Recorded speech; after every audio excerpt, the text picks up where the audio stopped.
एक बार फिर तहे दिल से आप सबका हार्दिक अभिनंदन अनोखी कहानियों के इस प्लेटफॉर्म पर। आज की कहानी एक पैराशूट पैकर की है।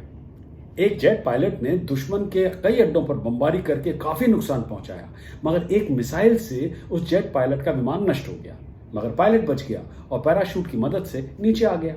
मिशन की कामयाबी के बाद उसे कई पदक और प्रशंसा पत्र मिले।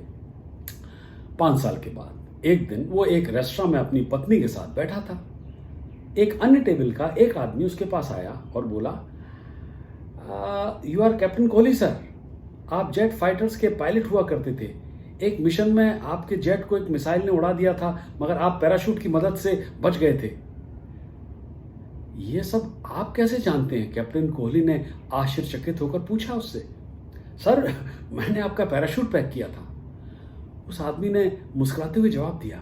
कैप्टन कोहली के चेहरे पर आश्चर्य नहीं, कृतज्ञता के भी भाव थे। उन्होंने सोचा कि अगर पैराशूट काम नहीं करता तो मैं आज यहाँ नहीं होता। कैप्टन कोहली उस रात सो नहीं सके। उस आदमी के बारे में सोच रहे थे, मैंने उसे कितनी बार फील्ड में देखा और कभी भी उसे विश तक नहीं किया, उससे कभी भी उसका नाम नहीं पूछा, उसका हालचाल नहीं पूछा कि तुम कैसे हो, क्या करते हो, क्योंकि वो व्यक्ति सिर्फ एक सुरक्षा कर्मी जैसा था और मैं कैप्टन कोहली, एक लड़ाकू विमान पायलट। कहानी खत्म। आइए देखें क्या सब सिखा गई ये पैराशूट पैकर की अनोखी कहानी। यही कि आज कौन कर रहा है आपके पैराशूट की पैकिंग। हम सभी के पास कोई है जो हमारी रोजमर्रा की दिनचर्या में हमारा हाथ बटाता है, जो हमारे लिए हमारे काम का पैराशूट प्रोवाइड करता है। देखा जाए तो हमें कई तरह के पैराशूट चाहिए। शारीरिक पैराशूट, मानसिक पैराशूट, भावनात्मक पैराशूट और आध्यात्मिक पैराशूट, जो हमें जीने की सुरक्षा प्रदान करते हैं। कभी कभी जिंदगी की दैनिक चुनौतियों में हम ये भूल जाते हैं कि वास्तव में हमारे लिए क्या महत्वपूर्ण है।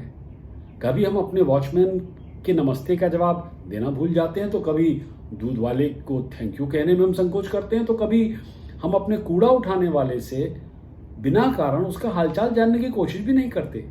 यही सारे लोग हमारी रोज की जिंदगी के पैराशूट पैकर्स हैं। और भी न जाने कितने ऐसे अदृश्य पैराशूट पैकर्स हैं जो इसी तरह हमारे जीवन के चक्र में हर रोज आते हैं और हम उनकी प्रेजेंस को एक्नॉलेज भी नहीं करते।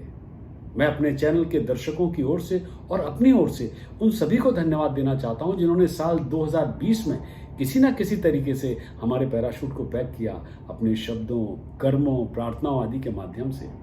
आप में से किसी को भी हम लोग टेकन फॉर ग्रांटेड नहीं लेना चाहते, और ये बात मैं तहे दिल से कह रहा हूँ। उम्मीद है पैराशूट पैकर्स की इस कहानी ने आपके दिल को छुआ होगा। अगली बार एक और कहानी, एक और फलसफा, एक और सबक